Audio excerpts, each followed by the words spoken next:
All right, guys. Been here in our group. Thank you for sticking with us. As you said, you'll get a chance to experience all of the discussions that we have. But this is an interactive part. This is the part where you guys get to ask the questions that you have.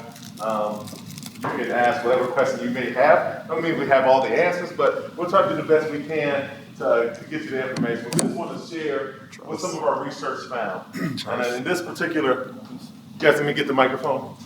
Yes, I get the microphone. I was trying to project loud enough. I'm used to walking around and talking, but I'll take the microphone. So in this particular room here, we're going to talk about the survey. We're just going to get into some of the numbers and what they show. We'll talk about maybe a little bit of the results of the survey. Then the other rooms will break down some of the other segments. So can you give me that first slide? All right. Where are we now? Nope, let me get there. Okay, there you go. Yes.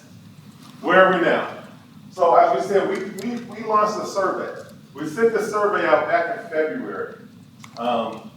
We gave maybe 10 days to complete it.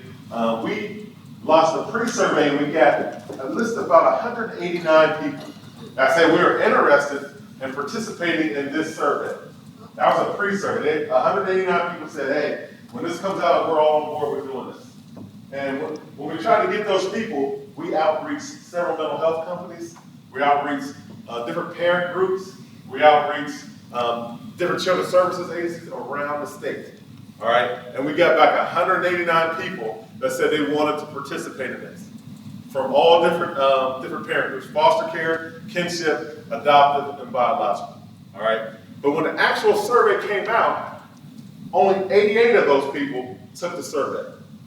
So from 189 to 88 that actually took the actual survey.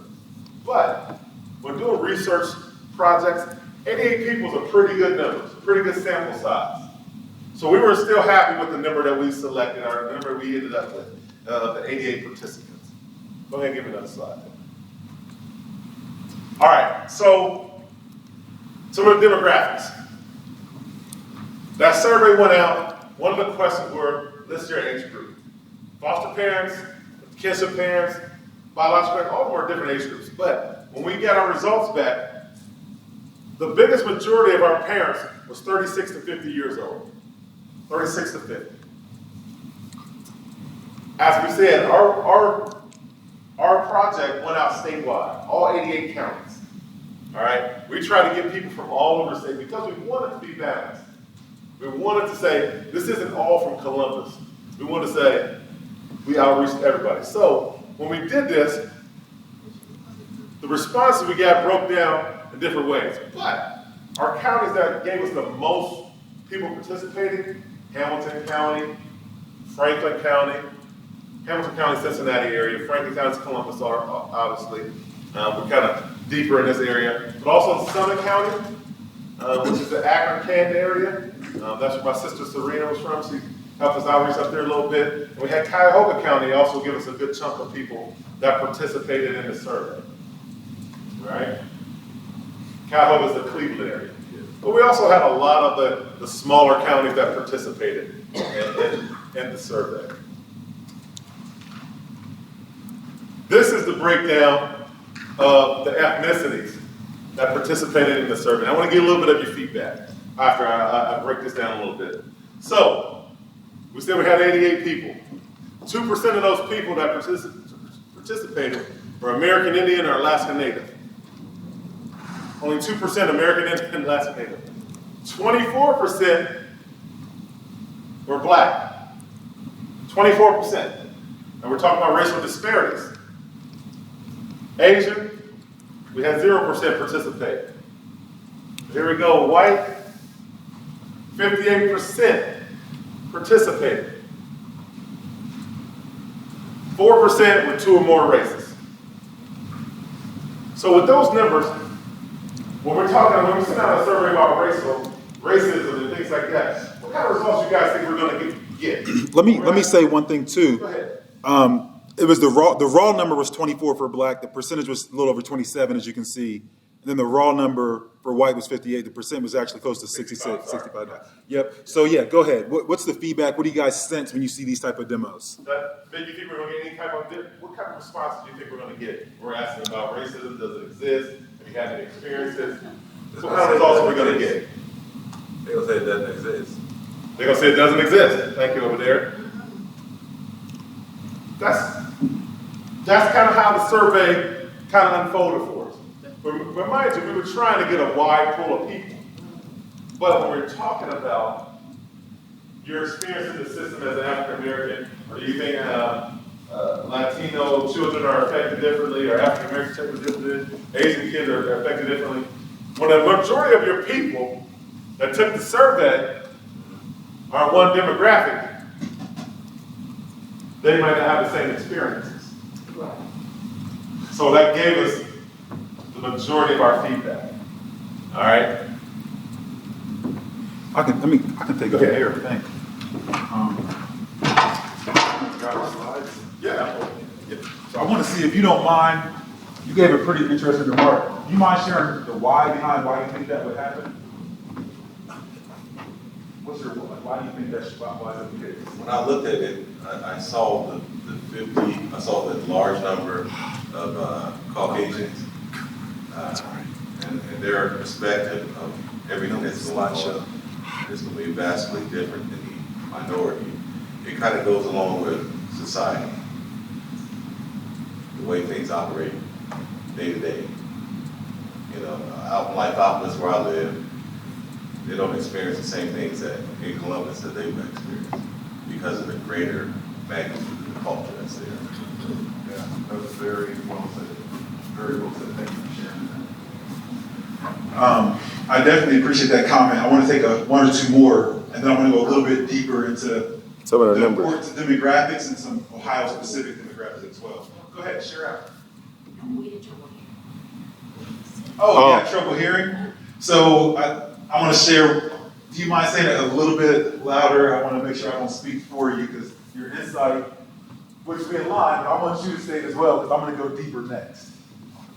I was just looking at the chart and saw that 58% People. Caucasian people, white people responded, and then you look at there's 24 black people responded. So the overwhelming people that responded will have an outlook that's different than the 24 that did. And I kind of looked at it from where I live in Lithopolis, where we have cows and things like that as our neighbor. The experience will be a lot different than you go down on Monroe and Mount Vernon in Columbus, Ohio. And they have to deal. Now, I lived in both, so I know. Yep. Thank you for that. Appreciate it. Let's take another comment here, and then we're going to go to another. What I just wanted to add was when conducting surveys, a lot of things that are not considered, especially when dealing with minority groups, is there has to be typically an element of trust on who's doing the survey that's going to determine whether they even choose to participate. So one of the first things I said to you two was once I learned a little bit about your background, you had instant credibility with me. Like I just got done saying that, so now I am more apt to open up. Like if you presented me with the survey now, that I know a little bit about your background, how it's very similar to mine, it's more likely that I will participate. However, when I first walked in the room, I didn't know who you guys were. If you put a survey in front of me, I'm just gonna put 5, 5, 5, 5, 5, or like an evaluation. I'm just gonna really just plop anything down because in my opinion, a lot of minority groups, we don't really feel like our opinion matters. So why waste the time, my 5 minutes conducting a survey when I have other things I need to get done? Mm-hmm. Now that I know a little bit about you and how close your life is to my life, I'm going to take that 5 minutes and complete the survey and give you honest answers. So I don't know how much that plays a part in when you're mailing out surveys, just general surveys, A lot of minority groups may not have the 5 minutes or even be interested in giving up the 5 minutes to participate in something that they really don't know who's using it, how it's going to be used, or even see the value in it. So that could reflect some of your participation numbers as well. I don't know how you would necessarily resolve that, of them doing surveys face-to-face, but Yeah. I could see how, because I get surveys all the time in the mail, and they go right in the trash, unless it's from Somebody you know. something I have a relationship with, my sorority, the agency that I'm licensed with, something like that. But just a general like OSU medical survey or something, that's going to the trash. Ohio Health, that's going to the trash. So I'm just saying that a lot of those times with minority groups, we don't necessarily have the luxury of extra time to spare filling out something for something that we don't even know how it benefits us. Ms. Leslie, that is incredible feedback, and that is really insightful. And you have, you take us on my thunder here. Good, well done. But there's just really good value in being able to trust the people. It's not easy to talk about racism, okay? I'd like it to be. The more we do it, the more comfortable we'll become with it. But we're asking family members and parents about a really tough topic, okay? And then there's the fact of, if I trust you to give the information, do I trust you to do something with it? So there's a lot of what you said that we discussed over months and months, and I think when the date ends, we'll be able to say there is a need for further research, okay? There's a need for more research, and like I said earlier, we didn't solve racism. It's still there, even with the great work that we think we've been able to do. We just played our role, and we want to keep going further. So another component, if you want to go to the next slide, is... Before you go to the next slide, let me interject one more thing. I love the comments, but to pay also the devil's advocate, the other side of that is, when recruiting and gathering people for these surveys and these projects, we can't always get stuck in the people we know and people of like minds.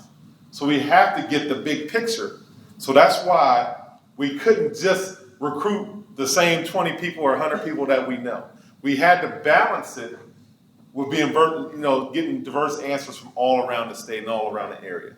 But I absolutely agree that we would have got more. I think we would have got more buy-in, more participation if we'd have just said, "Hey, my neighbor, will you fill out this survey?" I could have got 80 people just for my family. But I didn't want to do that. I want to try to get a big picture. Yeah. We got a couple more comments over here. Absolutely. So we had I think you said the question was there any type of incentive to complete the survey? The answer is yes. I think there was a Visa gift card or an Amazon gift card that came with completing the survey. So, I would have done it. amen. So keep that energy, because before we go to lunch, there's going to be another opportunity. So keep that energy. Yep. I also think that the 58%, the people that kind of made up the majority of the I don't think it exists, that is a very important number, because if you don't know, you can't do better. There you go. Man, how many names? Derek.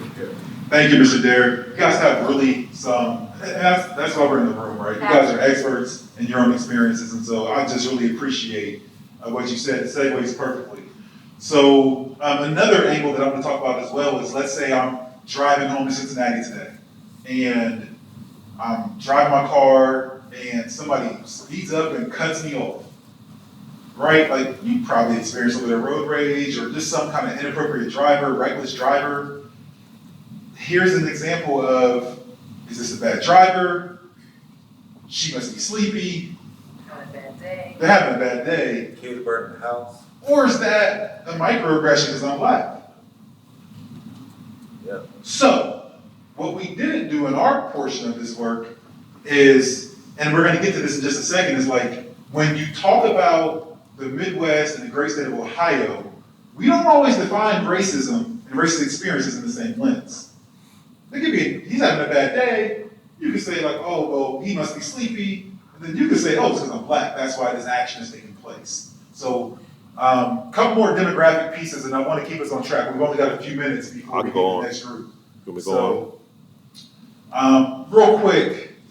This is just a breakdown of the people that participated in this survey. And these are the 4 groups that we recruited. Primary parents, which is their bio parents. That's kind of the definition of those people that birth the kids. We had 8 people, or 9% of the survey.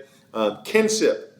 These are family members or close friends or relatives that take care of kids that are not theirs. We had 26 people, which is 29% of the survey completed by them. Adoptive parents. These are legal people that have legal custody of kids that they didn't birth. I had 22 in that category that completed the survey, which is 25%. And then foster parents was our biggest category. And foster parents are people that are licensed to take care of kids on a temporary basis. 54 people, which was 61%, participated in that survey. Okay, next, keep clicking here a little bit because I want to get a little bit more information out there. So did you know in Ohio, did you know in the United States, we're really going to focus on a couple demographics here.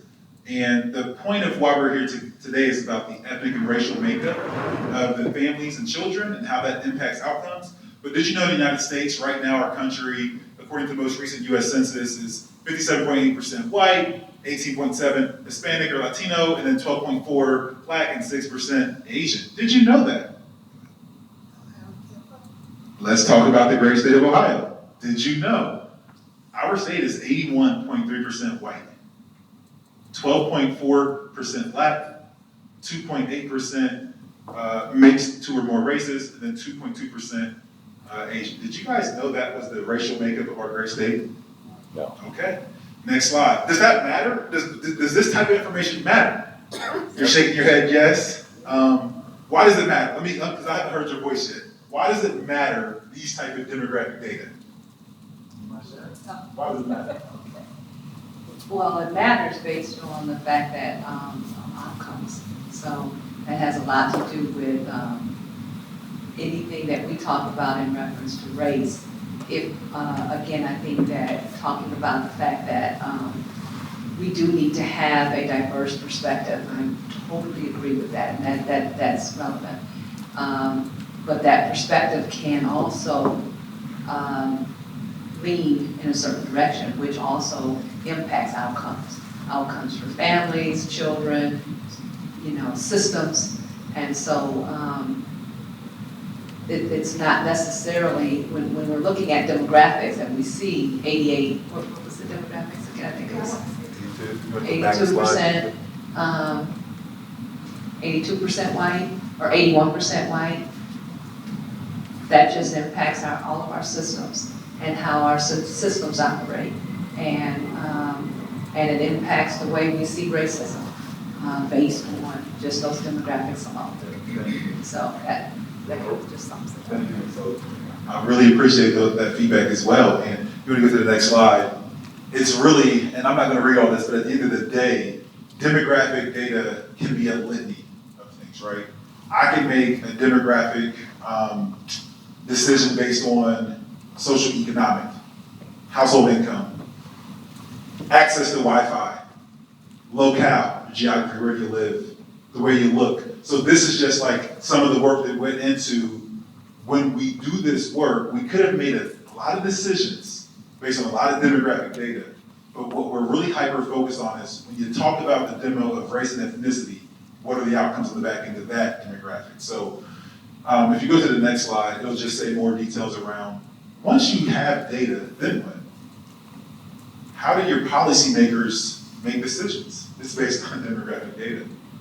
It may or may not be race, but there's a litany of different demographic details that's going to say, this demographic needs this support, needs this resource, needs that much, whatever that thing's going to be. That's how your policymakers, your legislators, your elected officials, these are the types of things that help them make decisions, okay? So we can go to the next slide. So as we're preparing to close here, one of the things that Ms. Leslie really teed up is just opportunities to really be targeted in your research. So I think one of the takeaways from our year-long project is we need more. We need more research. We need to do some more work. And an opportunity is to really define for the participants what is systemic racism. Okay, there's a definition for context blindness that we included in our research paper.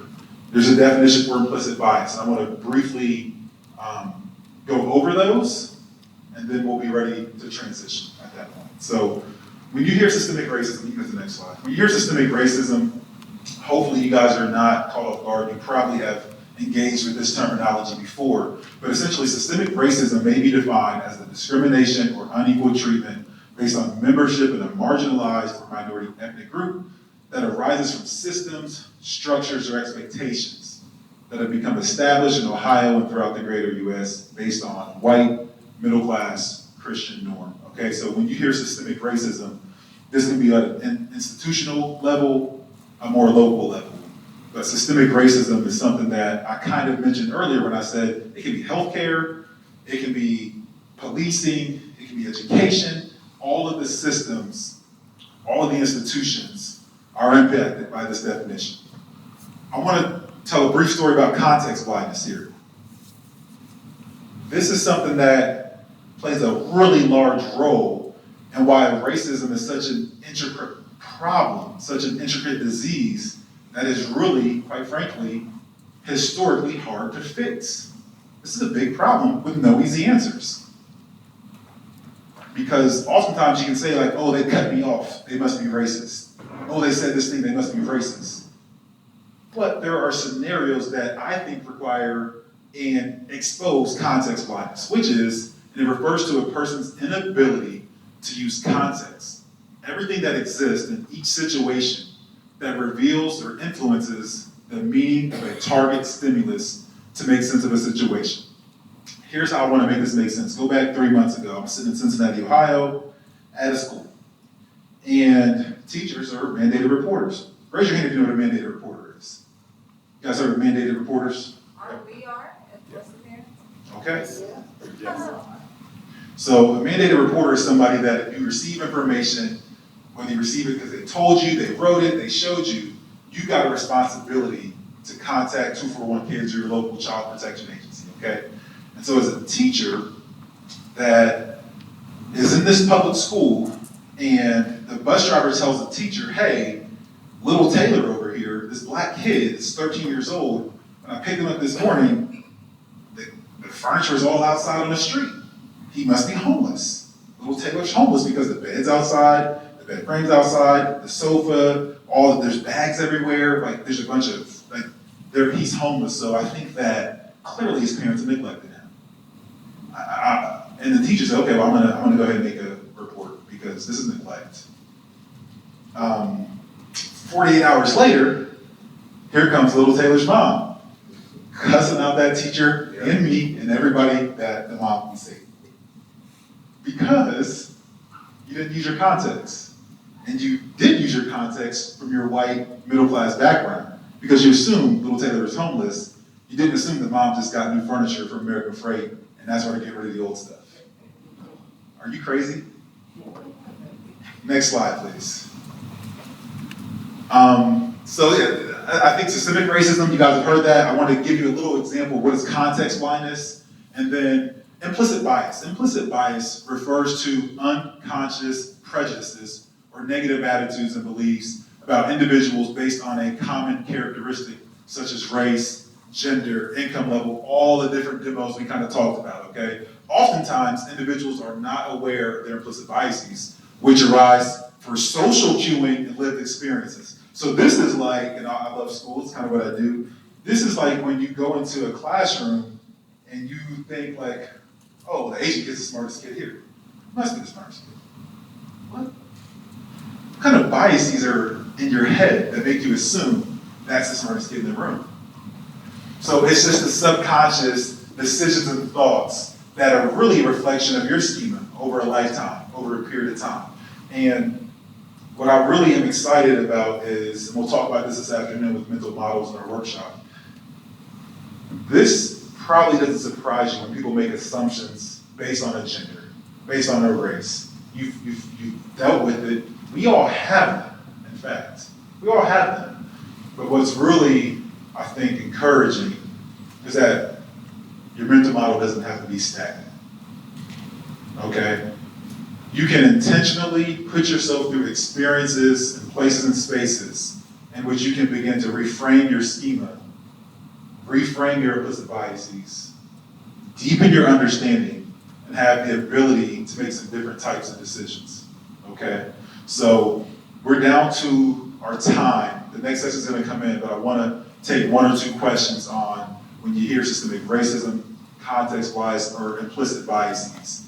Do you guys have any thoughts or questions around those three pieces that I just put out there? If you want to check on the other room so we can rotate. I think my thought is when dealing with in my history, I kind of separate the person from the thought, meaning that I get angry at the thought, but not the person. I want to win the person. So I really challenge their thought process, and hopefully win a brother or sister out of it. I remember one time I was at the pool with my family, and they wanted to go swimming, and I didn't. I'm sitting in my Hummer, and I'm playing Angry Birds, and the sheriff came up beside my vehicle. My window was down, and he knocked on my window and said, "Can you step out the car?" And I said, "Why?" He said, "We got reports that you're sitting here dealing drugs." I'm a pastor, never been in drugs, but the fact that whoever it was saw me there and my parents and just assumed that this guy's out here with all his use selling drugs. And they said they smelled marijuana coming out of my vehicle. So I told the police officer, "I'm playing Angry Birds, I'm not getting out, I didn't do anything." He said, "Well, I don't smell marijuana." So he said, "I'm sorry about you." So I ended up getting out of my car and walking over and getting in my wife's car. I said, maybe if I get in her car, her windows is tinted, it won't bother me. But what you're saying is true. They assume by looking and make a decision on it. Thank you for sharing. Thank you. Okay, so at this point in time, we just want to walk you through demographics of the survey, and I wanted to invite all of you in your households, your agencies, your organizations. There's a need for more research, and hopefully we've given you a few examples that you can use as you take this work and move it forward. Please stand by, and you're going to have the next session, which I think should be parental groups and parental advisory. Thank you.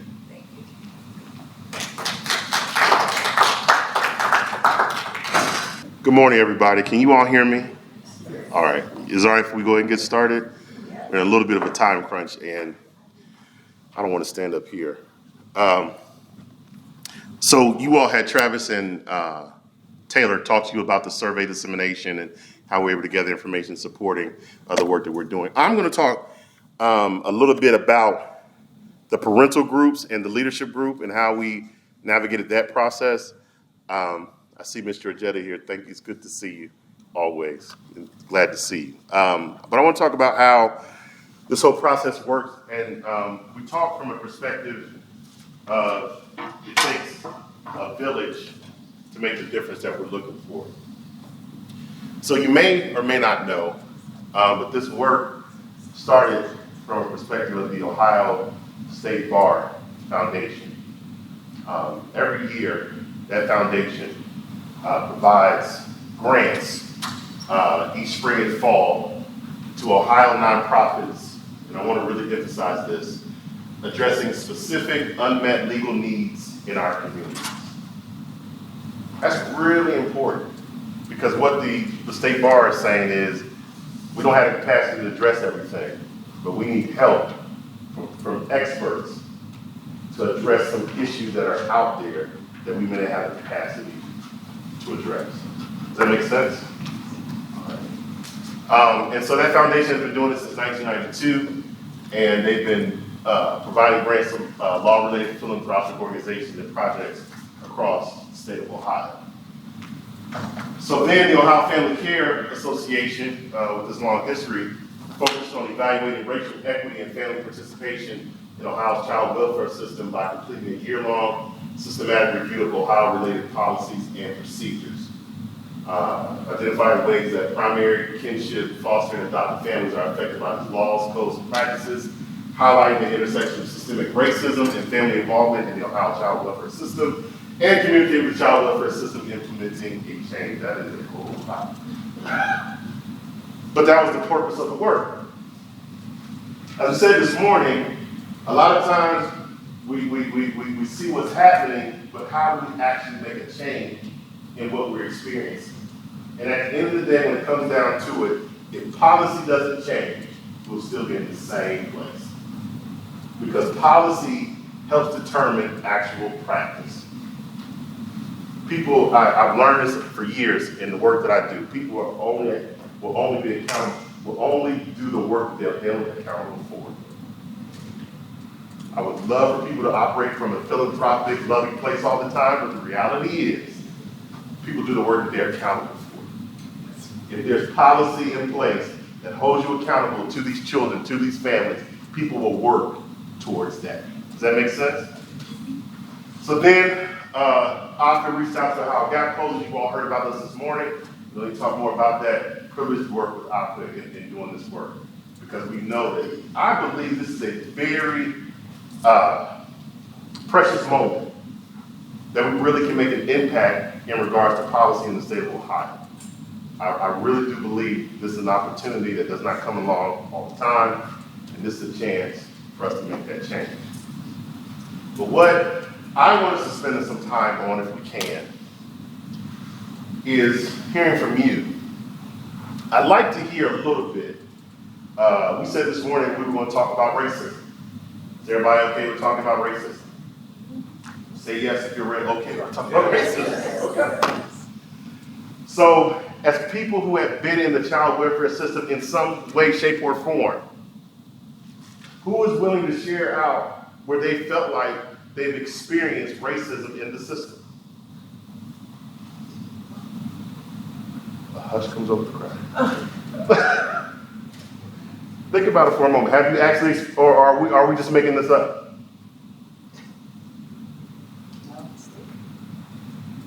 Les is gonna start us out. I'll start you out. All right.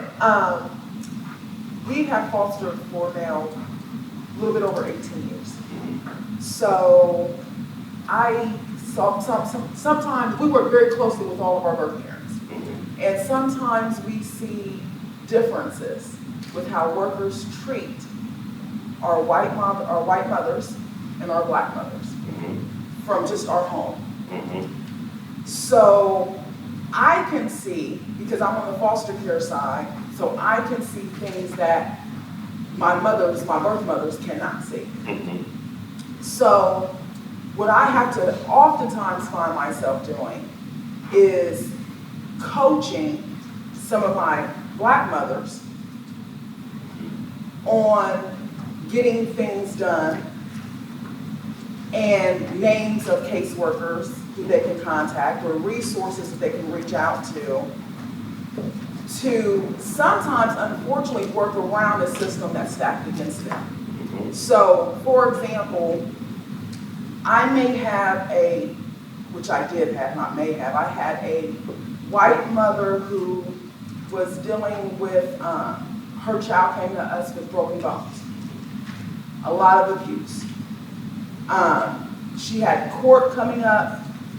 The male caseworker decided to reduce a lot of the charges for her because his comment to me was she's very petite. She never survived in the prison system.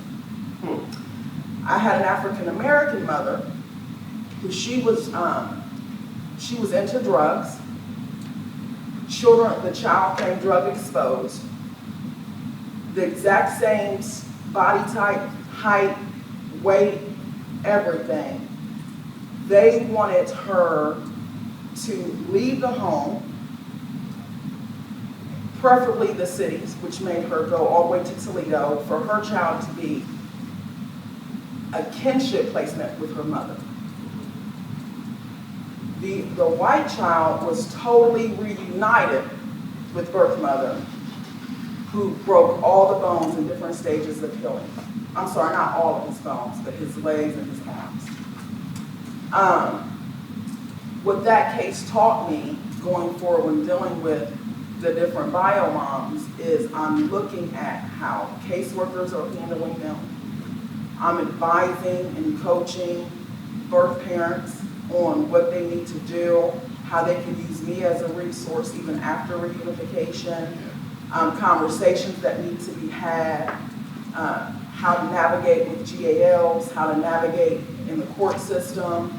But I'm using it because I can see what's going on, the grace that's given to the white mothers.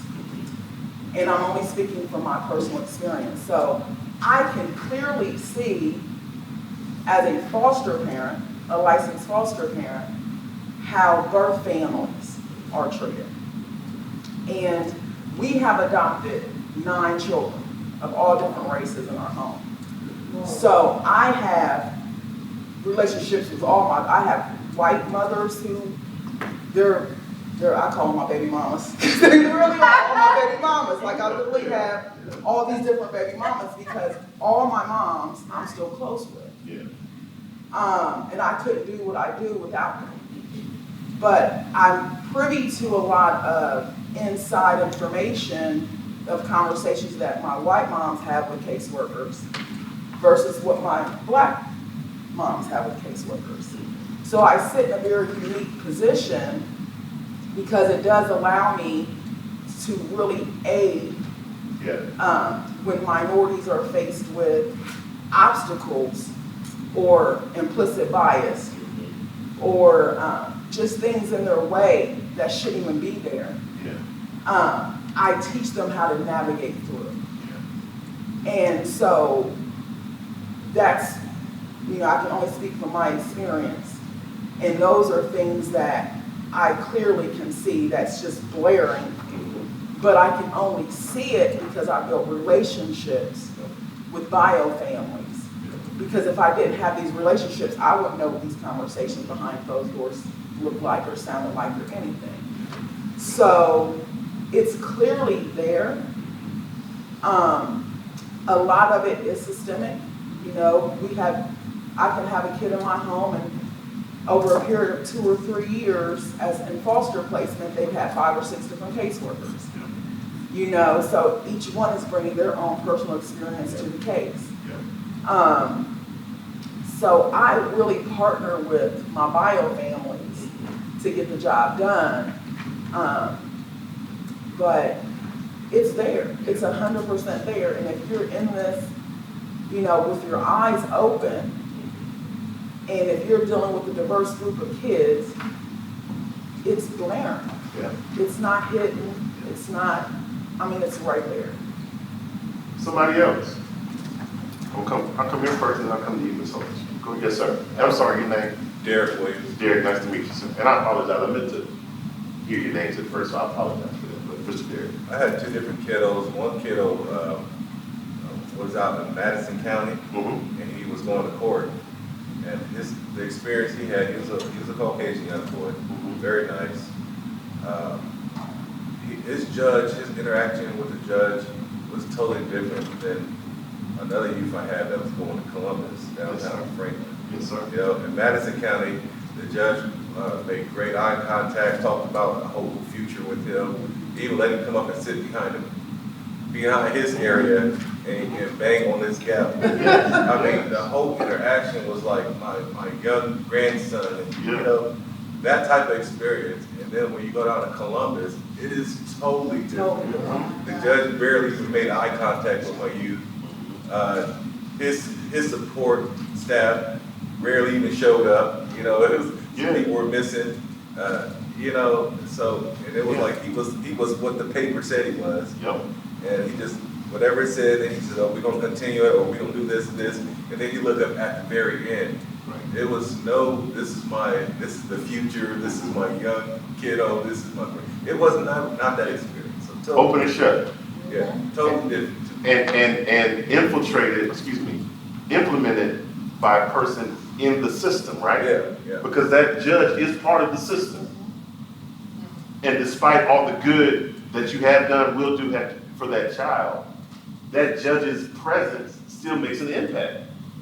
But not only for the child, but on you too. Because you had to sit there and witness that. Yeah. And I'm sure had to clean up prayerfully some of the damage that was done in that moment. Yeah. And that's all part of it. And until we realize that every piece of the system is impacting the child and the family, we'll continue to operate in silos. See, they didn't expect partnership. That I want to deal with a little bit later. But Ms. Holt, next. I'm really trying to be quiet, y'all. No, I just wanted to share too, what we're sharing is so important. Can you speak up? Oh, yeah, I'm sorry, yeah, I'm saying what we're sharing and these experiences are so important and critical. But I work with Lucas County Children's Services, which is in Toledo, Ohio, and within the agency, and what we're focusing on right now is racial disproportionality within our agency, but also across the state of Ohio, and it's glaring and it absolutely exists. And so I don't have all of the data. I don't have the data in my with me right now, but I can tell you that within just Lucas County, within our agency, in Toledo, Ohio, we know that the majority of the children that come into our system are African American children, even though they only represent about 23% of the population of youth and children. They represent a much larger portion of kids coming into the system, which is a high disproportionality. And then, with that being said, in the front door, which means, we're looking at the mandated reporters and how that information is coming in, we're able to break down where we see a lot of that disproportionality where it's coming in at. And so at the very top is our police, it's the police, dealing with our police force. And so underneath that are hospitals, and then we have our schools as well. And then what happens that we're recognizing too is that even though we have mandated reporter issues and looking at that disproportionality, it also exists within our own agency. So as it comes in, we're beginning to examine what that data looks like and what we actually do and who we take a risk with. And we find out within our own agency that we are also creating that disproportionality in terms of how we drive some of those decisions, that implicit bias. And so my role within the agency is we're developing a new department called Diversity, Equity, Inclusion, and Strategy. I am one of three out of 88 counties, we're only one of three, who has an office like this. And so we're trying to also drive this discussion for other counties to take, to look at the importance of having an office that will focus on diversity, equity, inclusion issues as a way to drive these discussions across within these agencies. But what we're also finding out is that there's so many stories that we hear about children within the agencies that are, for example, placed in some of these other, many of them are rural counties that have very little diversity, very little understanding of diversity in terms of having to work with children of color. And there was a situation where one child had actually was part of a young black youth, female youth, was part of a article where she spoke about how she had to be placed far away from her home in a rural town, and she was by far the only African American child in her school where she had to attend, and she talked about all the horrible experiences that she had to endure, and she felt like there was no support even from her caseworkers. And so those are the kinds of stories that we know exist. The youth are actually talking about it, and we have to hear their experiences, and then we have to do something about it. So racism is alive and well, and we've got to look at the numbers that don't lie and actually, really do something about it. And I want this county doing that, we want to free. And the hope is that more, even if they don't have a department, the hope that these discussions are happening in each of these county agencies, right? Because each of us has to reflect on how we're operating in order for the system to change. Because if there's only one change in one part of the system, the rest of the system is still dysfunctional. Yeah, well, and it's throughout the whole system. It is continuous. It is from the front door to the back door. Yeah. And so it's absolutely systemic. Yeah, and I have to also say, and again, I've asked you all part of my vernacular, but all skin folk ain't kinfolk. That's right. Right. Just because they may look the part, That's right. I believe racism is mentality. Because I can see, unfortunately, that same young black man, but if I don't believe in them, if I don't see their potential, I'm just as bad as somebody else who's judging that same way that may not look like me. Am I making sense? Yes. And so when we're looking at systems, you gotta understand that sometimes even when somebody that looks like me walks in the room, you can't automatically assume they got the right mentality. They may still have their own when they look at these children of color. And you were talking about the numbers, our children of color make up 30% of the actual population, but well over 55% of the children being in child welfare. That disproportionality is not just specific to Ohio, it's across the nation, but that's just our numbers, right? And so when we're looking at this systematically, and these were the discussions that we were having at the parent leadership group, is to say how do we look at this data and how best do we advocate, and that's why I want to move the conversation, is advocating on behalf of making changes to policy. The reality is, I said this in another room, and it's not to offend, we can have all the discussions around the dinner table, but until we have this discussion with those who can actually make laws and policies to change, it's of no impact. Don't piss anybody. But at some point, your representative needs to hear from you to say, hey, the child welfare system needs some change. My name is Mark.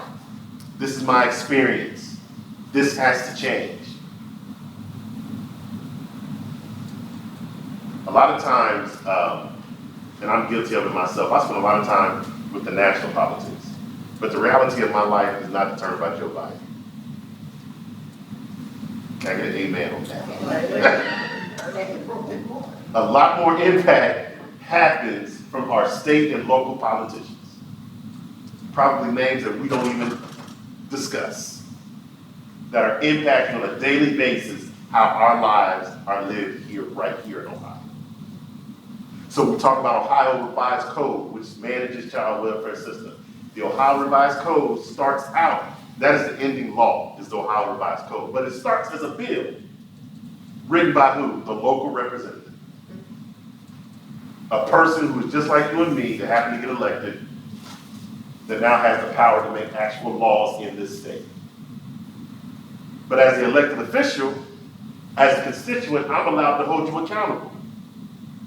I'm able to reach out to you and say, listen, this is broken. And this policy has to be revisited. I want to go back to that partnership discussion.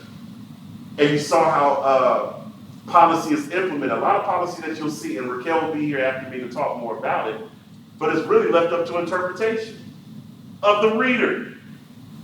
So your experience may be totally different than my experience, based on who my caseworker is, based on what county I'm in. But if the policy is specific to drive certain outcomes, written by that local representative, who simply writes it in the bill, gives a speech on the floor, has the people vote for it, then why sign it into law? But if they don't hear from us, we'll still be at the dinner table 5 years from now, 10 years from now. So it's that advocacy. So I'm going to challenge you in two ways. I have 1 minute left. Number one, find out who your state representative is for your county or municipality and reach out to that person. I'm not saying figuratively, literally. Go find, their email addresses there, they're addressed to their office, they will receive your communication. Each of us can do that. With all due respect, there's no excuse for not doing that. Reach out to your state representative and say, this is broken. This needs to be changed. These are my thoughts. Then number two, get more intricately involved with the Ohio Family Care Association, who is leading the charge to get policy changed in this state. They're working on our behalf all the time, but we need more advocates working diligently to get this change done. These are two literal things that each of us can do in this room. Can I see a commitment that we'll do these two things? Yeah. Who's committed to do these two things? Reach out to your representative and get more involved with Optum. This is an open window, this is an open opportunity. We can actually do, as Taylor talked about this morning, that short-term goals, short-term change opportunity. It's right here in front of us. People are waiting to get this information that we provided to Optum through the white paper, through the survey, through the focus groups. They're waiting to hear. But while the window is open, you have to continue to flood the zone. It can't be all they heard from Optum, middle of June, and then they hear nothing else in regards to the child welfare system. We said the definition of insanity is doing what? The same thing over and over and expecting different results. None of us want to be insane. Let's do something different. All right? Thank you all so much for your time this morning. Raquel will be coming in here to talk about public policy, and then we'll move on to lunch. You have a card? Do I have one? No, ma'am.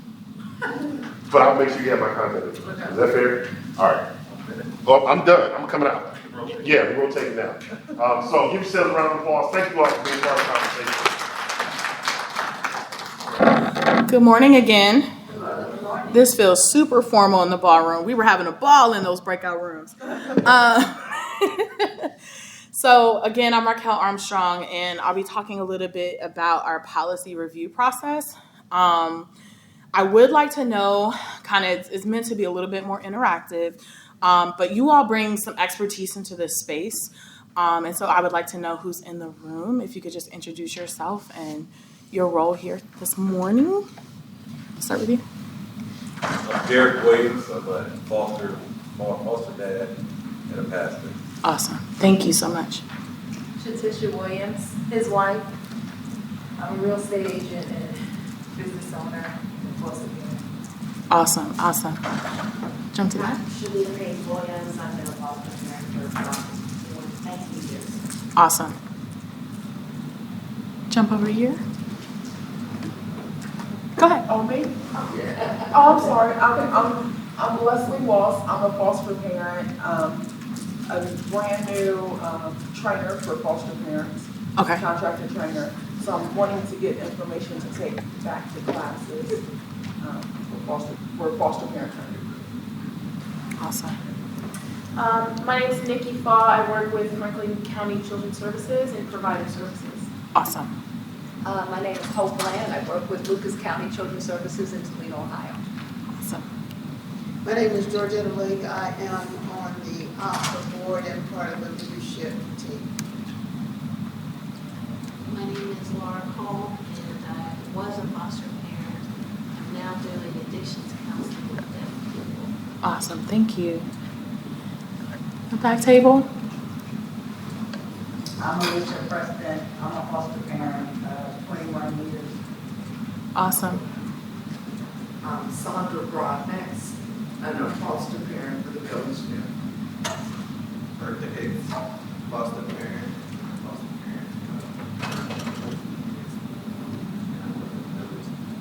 Awesome. I'm Elizabeth Hopper. I am also a foster parent. This is my 9th year, and I work for the Village Network here in Florence. Awesome. Thank you. Jennifer Miles, Awesome. Thank you all for being here this morning. So I'm going to talk a little bit about our policy review process. As you've heard about some of the survey groups and the survey and the parent groups, and now thinking about the policy review. So there in the state of Ohio, there's primarily 2 sections of Ohio Revised Code that focus on child welfare. That's Title 31 and Title 51. So I took a look at 410 policies in Title 31 and 317 in Title 51. So how many folks in here, you can just raise your hand, have experience even looking at Ohio Revised Code or any of the language, anything, a little bit? So I used a framework called critical policy analysis. And part of why I chose this framework is that we were charged with really looking at systemic racism as it relates to child welfare policies. And so this framework really situates the issue as a lens for how we look at the policy. So you have a social issue, and you really think about it in terms of a power imbalance and use that to really examine the language in the policy to find where that imbalance exists and then how it's implemented and what the actual impact is. And so you heard earlier about the disproportionate numbers of children of color in our system.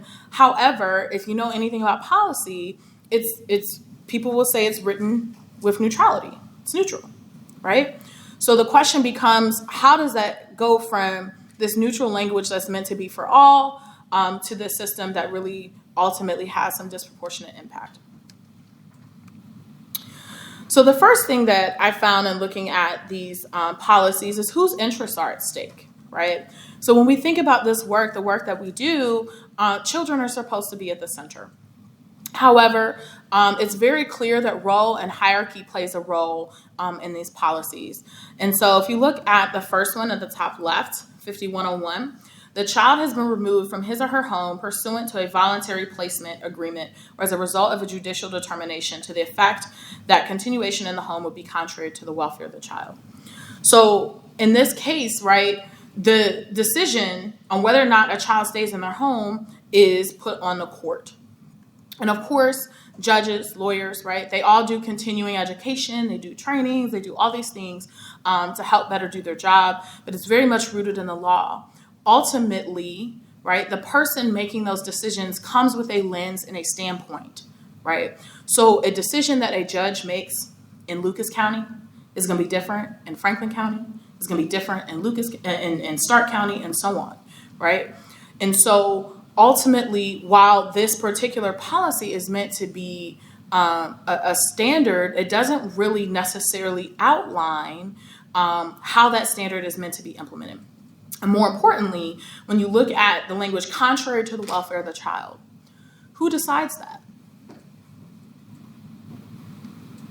Who decides that?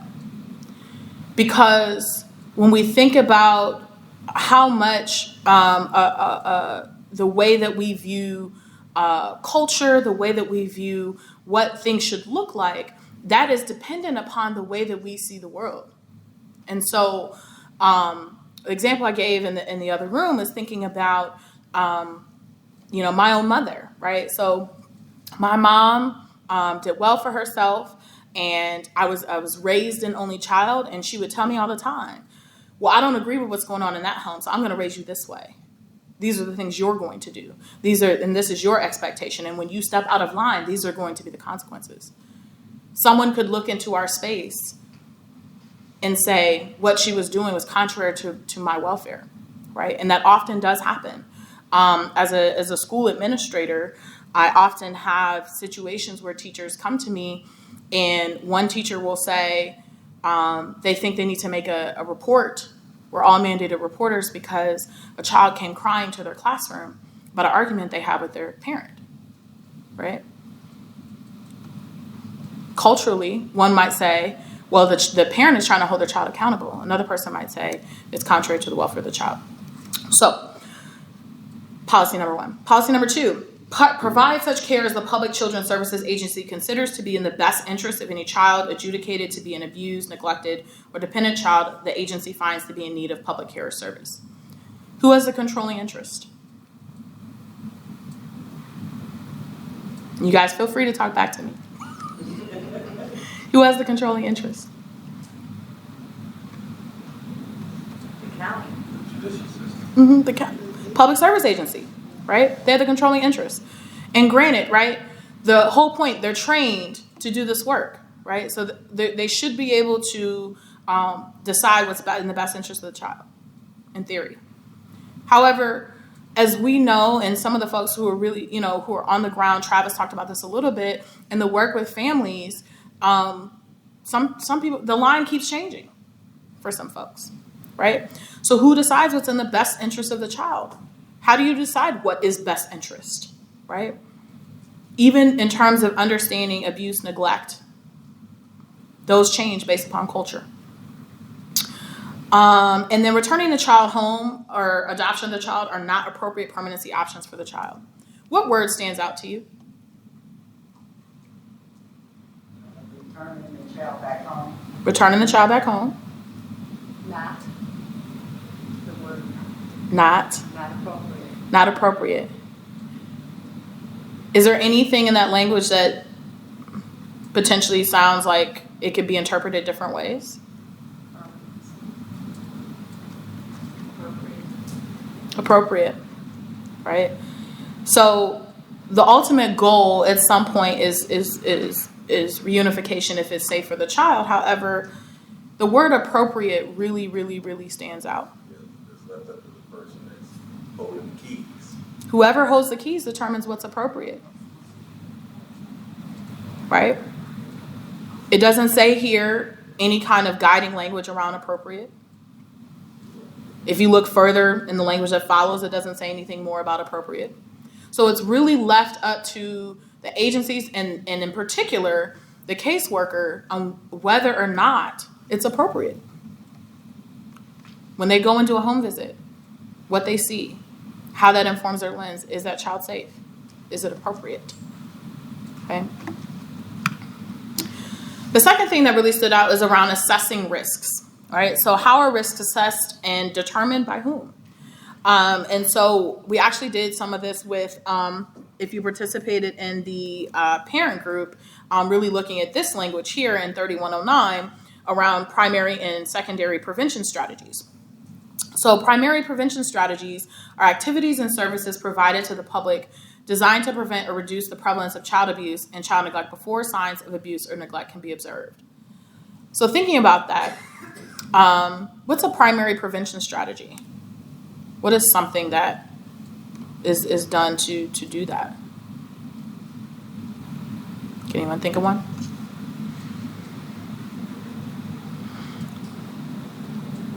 So one of the examples that was given in the other room was around like home visits, right? So home visits are intended to be a primary prevention strategy to reduce the prevalence of abuse or neglect. However, as was just stated like 30 seconds ago, that home visit, who's doing that home visit matters, right? How they see the world matters. Their lens around appropriateness, around culture, around all those things matters. And how that particular policy is going to be interpreted is going to be influenced by the person carrying it out, right? Secondary prevention strategies are activities and services that are provided to a specific population identified as having risk factors for child abuse and child neglect and are designed to intervene at the earliest warning signs of child abuse or child neglect, or whenever a child can be identified as being at risk of abuse or neglect. One of the other participants in the conference is talking about their primary goal right now is actually around training, around risk assessment, and discovering that the ways that you're trained to even identify risk are biased. But this language is neutral. It's for everybody. But it doesn't outline the ways in which assessing risk is based upon evidence-based strategies that examine and take into account equity, culture, right? The third thing that stands out is around training. So if you actually go to the Ohio Revised Code, you can see track changes to see some of the evolution of the language around child welfare. And one of the more recent changes has been around training. So from my finding, I think this is an area that can actually really be pressed in terms of a way to address the bias that's within the child welfare system. If you look at the center policy, at least 102 hours of in-service training during the first year of the caseworker's continuous employment as a PCSA caseworker, except that the executive director of the Public Children's Services Agency may waive the training requirement for a school social work graduate who participated in university partnership. So why I highlight that particular one is because while this language does not legislate the types of training that should be received, it does legislate training as a mandatory requirement. And I think here's a window or avenue that's already there. If it's clear that agencies are committed to equity, it's mandating ongoing equity training, ongoing training around culture. And the reason I say that is because we've all been to things that are one and done. You go, you check it off, you did it, it's over with. But I'm sure you're aware that bias certainly didn't, just happen overnight, right? And certainly systemic racism is systemic because it's embedded in every facet of our society and is not going to be torn down in a 2-hour training.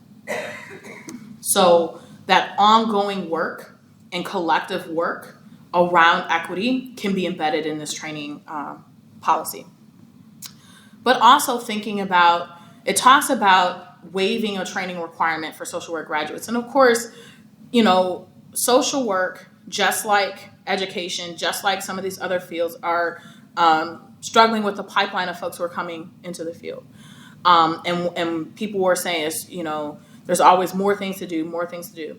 However, I think it's how you package it. I think waiving a training requirement does a disservice because all social work programs are not created equal, right? I know that in particular, Ohio State is working to really revise some of their, the way they introduce cultural competency into the curriculum, but that's still not a thing, right? That's a premier program. And so it's relying on folks to want to, in the goodness of their heart, to do this work. And while most folks who come to the field of social work obviously are committed to children and families, at the end of the day, you don't know what you don't know. And so being very intentional around language, in particular around this training, I think is an opportunity. The topic says, if a court in any proceeding requires parents to attend classes on parenting or other related issues or to obtain counseling, the court may require that the parents' children attend the classes or counseling with the parents. If the court orders the parents to attend classes or obtain counseling, the court shall impose the cost of the classes and counseling on and may allocate the cost between the parents, except that if the court determines that both parents are indigent, the court shall impose cost of classes or counseling on the parents. I highlight this particular policy, right, because in actuality, right, it's intended to help equip parents with skills necessary to support their children. However, right, if we know, and we heard about it earlier, there's all these different barriers that are presented to our parents and families. It's not happenstance that many folks find themselves in situations where they're in the system. And so imposing more barriers also then in turn is bias without saying bias. All right. Check my time. Okay. And so the last finding is around accountability, right? So who bears the responsibility for the efficacy and implementation of the process? The Department of Job and Family Services shall establish and maintain a uniform statewide automated child welfare information system in accordance with the requirements. Investigations of children and family and children's care in and out of home care in accordance with the sections of the revised code, care and treatment provided to children and families, and any other information related to children and families that state or federal law, regulation, or rule requires the department or public children's services agency to maintain. But all this language here, all that says is that they have a common unified system of reporting. But it doesn't ensure that there's a common approach to the work. So what happens, again, in Stark County is going to be different than Knox County. It's going to be different than Franklin County. And ultimately, the way that plays out harms our children and families. And so when we looked at some of the numbers around disproportionality around race, we know, right, statistically in the state of Ohio, many of our children of color are also in Franklin County, Lucas County, Cuyahoga County, Montgomery County, and so on, right? And so it matters that what is happening in each of these places is common and uses common training, common language, and it's spelled out, right? So we're spelling out appropriate. We are spelling out the types of risk assessment and making sure that it's using evidence-based, equitable approaches to assessing risk. And that is where I think you get your bang for your buck around policy. So how it all fits together. So thinking about those themes around interests, assessing risk, training, and accountability, we really look at this cycle of power and protection. Who decides? How is it defined? What information is valued, and how do we evaluate? And then thinking about outcomes for children. And so, again, one of the things that came up in the other room was about, well, training doesn't necessarily tear down bias. I think it's one avenue. I think another is legislating an equity policy. As you heard earlier, Taylor was saying, we're still afraid to say racism is a problem. Maybe in this space, it's okay. But other spaces, we whisper it. In other spaces, we hide under coded language like neutral policy what's really happening. And so to me, the best way is being very clear in policy language around equity. That if equity is a priority, then it's also in policy. And then it allows for the accountability necessary in order to continuously address these issues. It didn't happen overnight, and it's certainly not going to change overnight. Any questions, thoughts, comments? Such a quiet group. We got 4 minutes. Yes. Just to, as you were speaking, I was thinking about how you said you were an only child. Mm-hmm. As my husband and I, myself, we were also only children. But now we have this huge family. Mm-hmm. And just the difference of if someone were to come into our home, like my home growing up was a very quiet house. Mm-hmm. There wasn't a lot of drama because if anything went wrong, they already knew it was me because I was the only child in the home.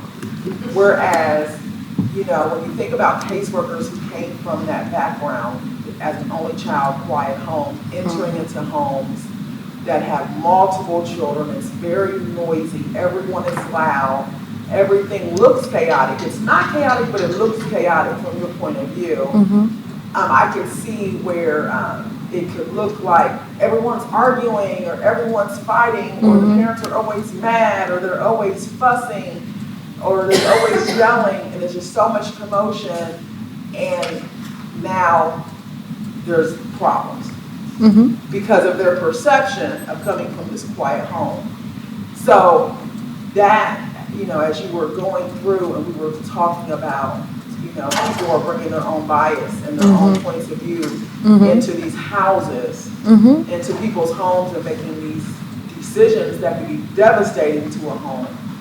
That just popped in my mind because when you said that you were an only child, I was too, and my home looked very different. If I just went straight to school and got my degree and had to skip I could skip some of the other training because I went through, with that said, I didn't have to go through the additional training. And now, my first month or two in the job, I'm going to these loud, obnoxious houses full of people who don't look anything like me.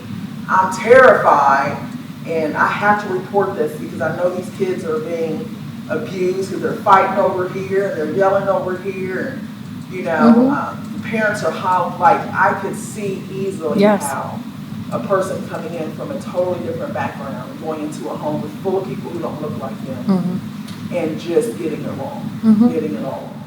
And I think it's important to highlight because, one of the things I shared earlier is that, none of us are absolved from it, because even though I am a Black woman, yes, I grew up in a primarily low income community and whatever other identifiers you want to use.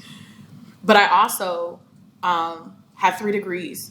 I also have some of these other things that have shaped my lens in a way where I have to constantly check my own bias, right? And I think it's faulty to assume that because a person happens to be a person of color that they don't have bias, right? Or that, as life goes on, those ideas and ideologies don't, seep in. It's like Inception, right? And so I think the ongoing training is important because it's a life journey. We are all socialized within the same society with the same norms, regardless of the communities that we come from, that we value certain things, we do things a certain way. And if we are doing this work, we have to identify the fact that it's towards a certain norms, right? And so, even as an educator, I think about that often. As a school administrator, being expected to help train children to do school, but school for whom, right? And so I think the same applies in these spaces. And part of why this is collective work and collective shared responsibility is that I don't have all the answers. I think there's expertise in this space, in this room, and experiences, and I can't understate how important your experiences are to helping to address this issue, whether policy is your language, right? And you are having conversations with legislators or top agency officials, or you're actually working with caseworkers, right? Or you're a parent yourself and how you're engaging, right, with the agencies that you're working with. Your role is critical in each of those spaces to address these issues. Any other questions, comments? It's so quiet. Sitting here, I was thinking, we oftentimes don't like conflict, and we'll ignore, just pushing aside and not addressing issues. And I'll give you an example of something that happened recently where I was in Polaris Mall. They had a huge indoor playland for small children. I was there with my niece and my nephew. They are 13 and 15. They were both assisting, helping me watch a 2-year-old and a 3-year-old. And security came. And I've been to this mall and this playland many times, and I've never seen a security officer. But he came up to my 15-year-old nephew, white, elderly male, in his face, and told him, felt the need to tell him that he's too big to play on your floor. It was obvious to everyone around that he was supervising a 2- and 3-year-old. He was not climbing on me at all. And I did everything to keep calm, and I said a little prayer. Because had I been someone different, that could have been a very bad situation. Sitting here thinking now, I got to make a phone call to management so that their training needs to take place. And it starts in the environment. Absolutely. Because that was not appropriate. Absolutely. And what you're saying that's happening in Polaris Mall is also happening in our schools, right? With other types of mandated reporters. It's happening. So it's not just, these are not unique one-off scenarios, right? And so because we do this work and because we're committed to this work, sometimes I think we underestimate the value and importance of that individual, that moment, that critical moment to intervene. But again, we all have a role to play. And I hope that, taking just a small deep dive into some of the policies will encourage you to actually look at them. I'm sure you're probably not going to sit and read 727 of them, but you might find some things related to your work, especially parents in the room who dedicated your life to doing this work. So I think everyone's going to be coming back in now, and we have some closing remarks before lunch. We promise not to hold you too long. All right. So you've had a chance to hear a lot of information this morning. You have looked at some child welfare policy, engaged in dialogue around survey data that we collected, OGC collected, and heard feedback from our focus groups. You have listened to testimony and heard the why. Yet, even after this work, as you have heard throughout this morning, the number 16,000 still resonates. We have 16,000 children in the child welfare system in the state of Ohio that are relying on us to do the necessary work to strengthen families, provide critical support, and hold our system and leaders accountable to ensure that who they are does not prevent their success. Civil rights activist Ella Baker once said, "Give the light and the people will find their way." This work is more than policy, procedure, numbers, and cases. This work is about people. We have the power to give light or take it away. Each of us has a role to play in lighting a path forward to change. In our daily walk, we must be aware of the hidden nature of systemic racism and actively resist by challenging biased policies and practices. We must be keenly aware of who we are and our role in dismantling oppressive structures that limit our ability to support families. That work is not easy. However, I challenge you to engage fully this afternoon and tomorrow in the work of taking a moment to reflect on who you are and your place in this fight, and then leave this conference ready to move the needle forward, knowing that there is an army of supporters alongside you on this battlefield. One of those steps in your email, if you have access to your email, is a survey. There is some survey questions that really reflect on some of the things that you have heard or experienced today, and are also part of our work. And we ask you to and invite you to complete that survey. If you don't have access to your email, we do have paper copies that we can bring to you. We can probably maybe put a couple on each table and see if anyone needs them. And other than that, we thank you for this morning, and we hope you enjoy lunch, and we'll see you this afternoon. To explain this, Oh.